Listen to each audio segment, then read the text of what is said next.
All right. Today, our viewer question actually has been asked more than once by more than one person. So lots of viewers have reached out asking if you have recommendations regarding protein or other foods for maximum muscle growth as a vegan. I get this question a lot, and there is more myth than science around it. Let me drill down on this a bit. We've made this association, or it's been made for us by the marketing folks. Protein equals muscles, and if you want to build those big muscles, man, you gotta eat lots of protein.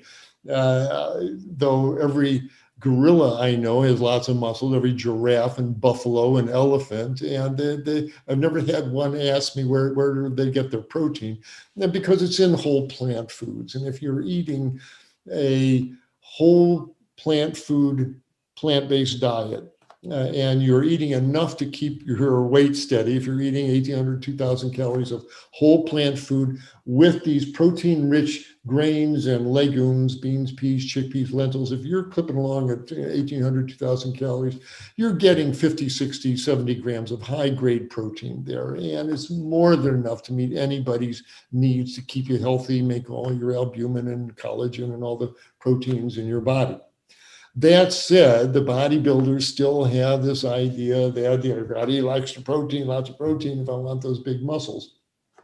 And the danger in that is that high protein diets, you clip along over 90, 100 grams of protein a day, man, that is not healthy for your kidneys. It makes the kidneys shift into a gear called hyperfiltration that damages the kidneys. Yeah, these high protein diets sustained month after month, year after year, in my opinion, are a ticket to the dialysis unit. And I've seen decreased kidney function in these bodybuilders who, after a big workout, go down, make up a smoothie, and 30 grams, 50 grams of well, they're either use whey protein, which is a dairy-based protein, but even the pea proteins and the plant-based proteins, for 30 grams of that jolts the kidneys. When you eat whole beans and whole lentils, it takes hours after chewing them up and swallowing them for your digestive enzymes to get into the piece of lentil and the piece of lima bean to start dissolving the protein strands, holding the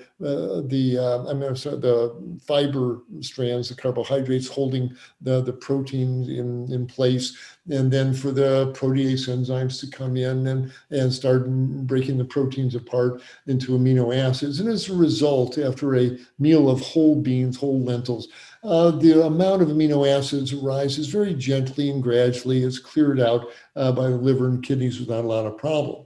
But you use these protein powders, even the vegan powders, and they leap into your bloodstream and they slam into the kidney glomeruli, and they create that hyperfiltration state that's not healthy. So I'm not a big fan of those.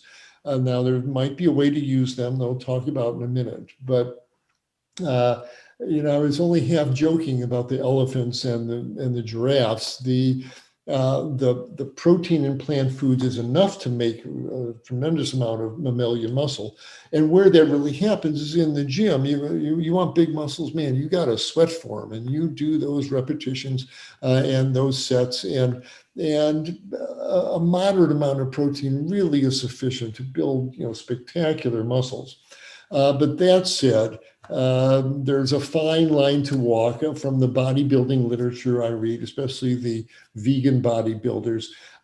They say be generous with the protein. They like to be up at that 60, 70, 80 gram, 90 gram level. But again, it should be from whole foods, an extra scoop or two of bean chili, an extra hummus sandwich, an extra scoop or two of lentil stew.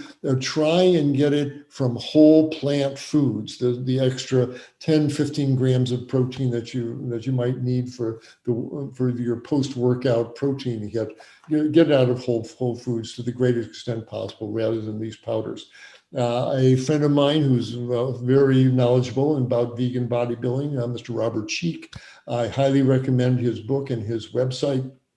It's called Shred It, and Robert used to use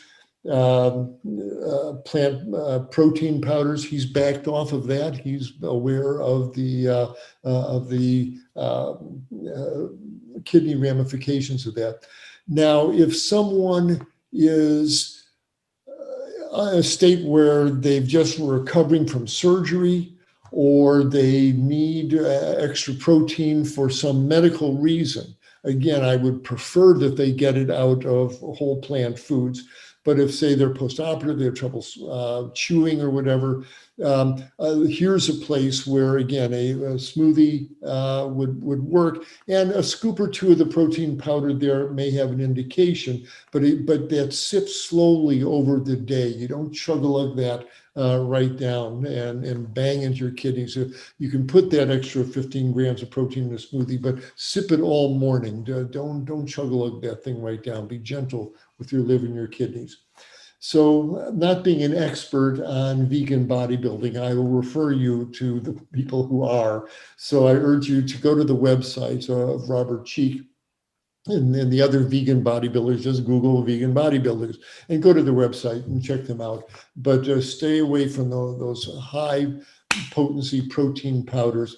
Get it out of whole foods. Eat more beans and chickpeas and lentils and green peas, lots of quinoa and whole grains. That's the place to get your protein. But again, it's not a matter of eating a lot of protein and having your muscles suddenly bulge any more than eating some brains and getting smarter. It doesn't work like that. So eat whole plant foods, do lots of sweating in the gym, and you'll be happy with the muscles that you get from that. And you'll stay out of the dialysis unit, which I hope for everyone. Hi, everyone. Dr. Michael Klaper here, announcing our new format for our Q&A with Dr. K. Annie Hagen will be asking me one question that's been sent in by our viewers. So if you want to see if your question is getting answered, do join us for our Q&A with Dr. K right here. Hope to see you then.